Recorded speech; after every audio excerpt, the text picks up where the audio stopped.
یہ شہزادے لشکر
ڈیوٹی ہوندی ہے یکم محرم کو دادی محرم جیسا جے رہنے اتھا چائے بنانے ہیں حلوہ پکا کے ساری ڈیوٹی ہے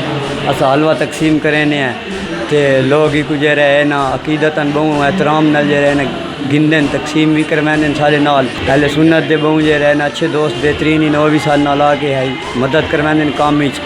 چاہ ہوندی ہے سویرے 5 بجے کو لا کے جے رہنا رات 11-12 بجے تک جے رہنا تقسیم تھیندی رہندی ہے۔ یہ سبیلیں مذہبی ہم آہنگی کی مثال ثابت ہو رہی ہیں کہ سبیل سے اہل تشیع کے ساتھ ساتھ اہل سنت کے لوگ بھی مستفید ہوتے ہیں۔ کیمرہ ٹیم کے ساتھ شایان لغاری، اعتدال نیوز، ڈیرہ اسماعیل خان۔